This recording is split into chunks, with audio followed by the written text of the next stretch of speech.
everyone! So July is over, which means it is time for my July reviews. I actually read a fair bit this month. Like, I was kind of surprised because it seemed like a really slow month. I read 6 books and one of them was huge. So yeah, I'm pretty happy with what I read. Also, if the door right here moves or like you hear little clicky noises, it's just Josie. She's right outside my room and she's being a little needy today, so I'm not locking her out because she'll claw at the door and like scratch the paint. So I'm just gonna deal with it and hope she doesn't bump my tripod, which is what she tends to do. So to start with, this month I read another Thomas Hardy. I read A Pair of Blue Eyes. This one was interesting. I didn't enjoy this as much as the other Hardys. This only got 3 stars for me. I think this is the lowest rating I have ever given a Thomas Hardy. I mean, it's still good.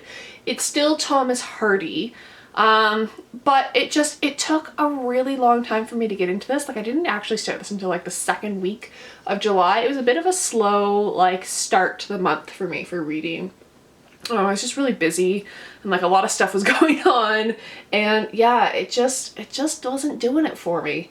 But yeah, so this tells the story of Elfriede, who kind of has to choose between 2 different lovers and 2 different paths, and kind of like growing up and your opinions changing as you grow up. And yeah, I don't know,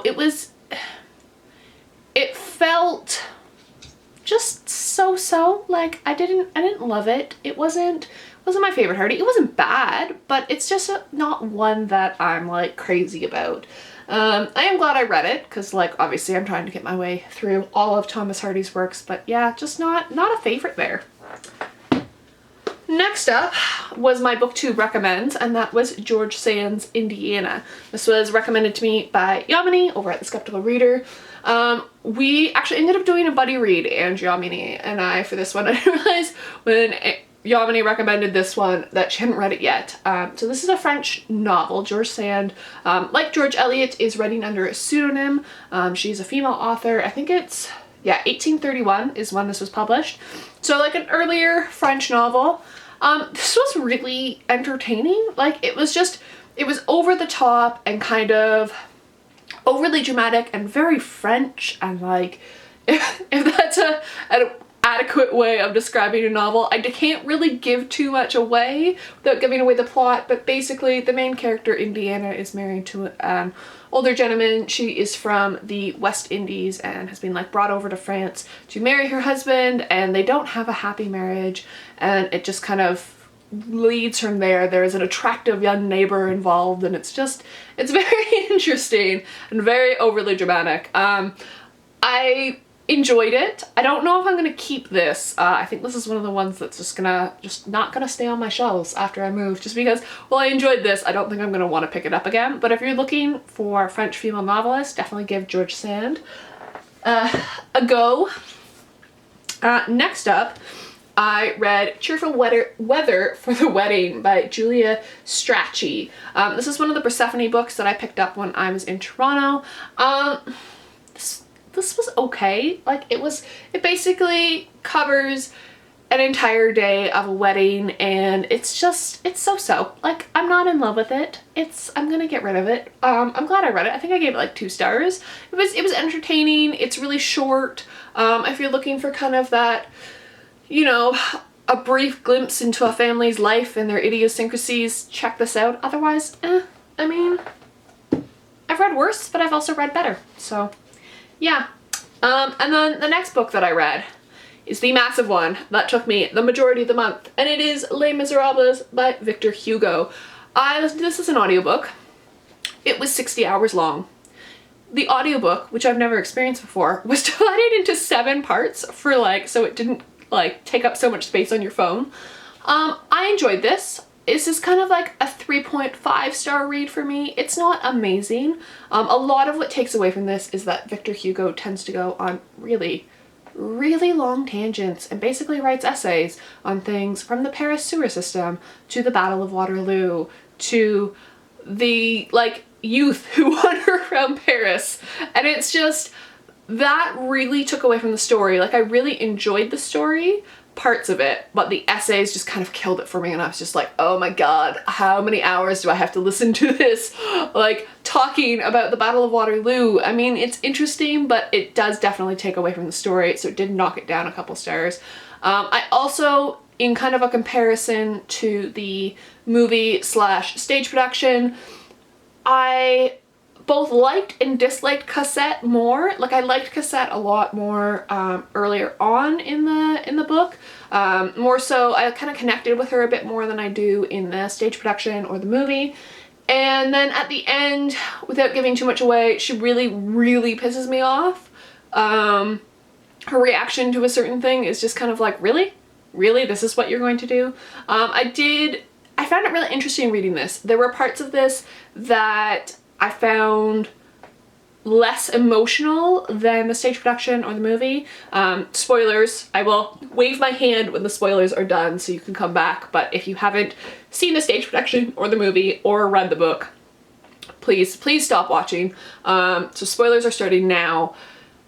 I found the barricade scene not as moving. I cried when Monsieur Leboeuf died. That I was not expecting, because he was kind of this side character, and he isn't in the stage production or the movie. I'm gonna set this down because it's really heavy.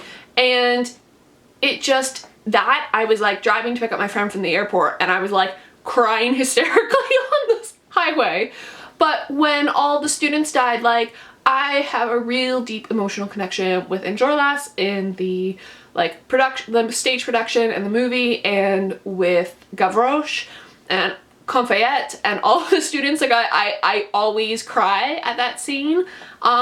In the book, I didn't so much. Like, I liked Enjolras' death. I thought it was very noble. I thought it was really sad that he killed his brother too. I was not expecting that, because that doesn't happen.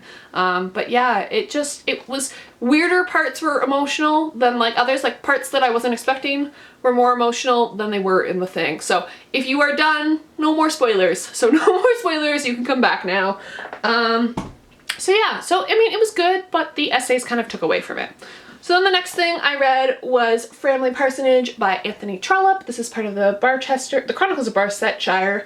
I love this book so much. Oh my god. This is probably my favorite read of the entire month. Like, it just, it's so good. It's not, I would say I prefer Dr. Thorne. Out of all the series, Dr. Thorne is my favorite. But this revisits some of the characters from Dr. Thorne, and you get to like see how they're getting on, and it's wonderful. But it deals with Mark Robarts, who is kind of a vicar. I think he's a vicar. He's a young clergyman, and kind of he gets mixed up in some not so great society, and things happen, and there's romance, and it's just, I cannot wait to read the next one. I think I'm probably gonna read it this month. I'm really, really liking this series, and once I am done with the Chronicles of Barsetshire, I do have the Palliser series kind of like on my wish list. As soon as I am done with these, I'm trying not to buy books right now, but I really, really want to read the rest. So I have 2 more in this series, and then he has another series of 6 books, and then he has a ton of other works. Anthony Trollope wrote for